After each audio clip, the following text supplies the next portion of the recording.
కొత్తగూడెం జిల్లాలో ఆందోళనకు దిగారు రైతులు. ధనుష్కో అగ్రో 313 మొక్కజొన్న విత్తన కంపెనీ వాళ్ళు మోసం చేశారని ఆవేదన వ్యక్తం చేశారు. జూలూరుపాడు, చండ్రుగొండ మండలాలకు చెందిన గిరిజన రైతులు రోడ్డుపై బైఠాయించి పెద్ద ఎత్తున నినాదాలు చేశారు. విత్తనాల కంపెనీకి చెందిన ప్రసాద్ రెడ్డి తమ కంపెనీ విత్తనాలు వాడితే ఎకరాకు 75,000 రూపాయలు చొప్పున ఇచ్చి పంటను తీసుకుంటామని చెప్పి తీరా పంట పండిన తర్వాత తీసుకోవడం లేదన్నారు. పంట ఎక్కువ పండితే టన్నుకు 25,000 రూపాయల చొప్పున చెల్లిస్తామని అన్నారని, పంట తీసుకెళ్లే సమయానికి మాట మారుస్తున్నారని వాపోయారు. కలెక్టర్ కంపెనీ వాళ్లతో మాట్లాడి తమకు న్యాయం చేయాలని డిమాండ్ చేశారు.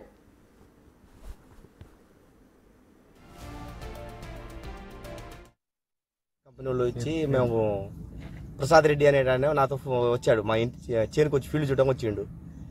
పూలు చేసి కొడితే నాది 8 ఎకరాల బిట్టు, నాతో పాటు ఇంకా అందరు రైతులు అందరం తలా 2 ఎకరాలు 3 ఎకరాలు 4 ఎకరాలు వేసినాము.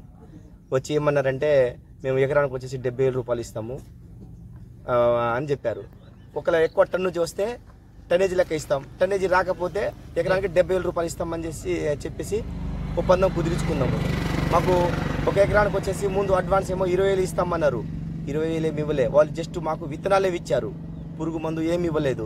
మధ్యలో ఒకసారి వచ్చారు, వచ్చేస్తే మాకు ఒకసారి పురుగు మందు ఇచ్చారు. పురుగు మందు ఇచ్చిన తర్వాత ఆ పురుగులు బాగా తింటున్నాయంటే వాళ్ళు మీ పురుగులు తినని ఏం తినని మేము ఎకరం లెక్క ఇచ్చిస్తాను కదా, మేము అమౌంట్ ఇస్తున్నాం కదా, మీకు సంబంధం లేదు, మీరు ఎట్లయినా పండించండి, మేము తీసుకొని పోతాం అంటే సర్లే చేసి మేము కాటా డబ్బులు ఇస్తామని చెప్పి కోపిచ్చారు. కూలి కూడా మేమే పెట్టుకున్నాం, కూలి కూడా మేమే పెట్టుకుని ఇప్పుడు కోపించి 10 రోజులు అవుతుంది. ఇవాళ వస్తాం రేపు వస్తామని చెప్పేసి ఇన్ని రోజులు ఆపారు. జులూరుపాడేమో ఇప్పుడు ఏ బ్రిడ్జ్ దగ్గర తీసుకురండి, లోడ్ చేసుకుని మీ అమౌంట్ మీకు కొడతా అన్నాడు. రాత్రి ఏమో 8:30 9ంటికి కాట పెట్టాము. అమౌంట్ ఇంకో అరగంటలో వస్తా అమౌంట్ అని చెప్పేసి ఫోన్ చేయటం 11 12 1 కూడా అయింది టైము. ఎవరు రాలే, రెస్పాండ్ అవ్వట్లే. అప్పుడు మేము ఇక్కడ రోడ్డు మీద ధర్నా చేసినాము. పోలీసు వాళ్ళు వచ్చారు. పోలీసు వాళ్ళు వచ్చి బండికేమో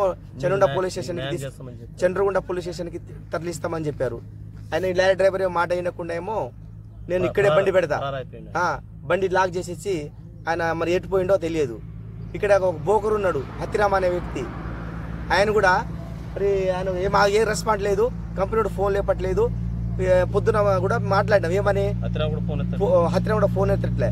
ఇక్కడ పట్టుకొచ్చి మాట్లాడిస్తే సార్కి ఏమన్నాం, మీ సార్కి ఫోన్ చేయి, ఏం మాట్లాడితే స్పీకర్ పెట్టి మాట్లాడిస్తే ఆయన ఏమంటాడు, ప్రసాద్ రెడ్డి అని అతను అని ఇంకో మధు భరత్, వీళ్ళు ముగ్గురు ఫోన్లో మాట్లాడితే ఏమంటున్నారు వాళ్ళు, నువ్వు బండి లాక్ చేసేసి నువ్వు డ్రామా చేయి, కంపెనీ వాళ్ళు జైలుకి వెళ్తారా అని చెప్పు, లేకపోతే మీ మీద కేసు పెడతామని చెప్పి బెదిరి నువ్వు బ్లాక్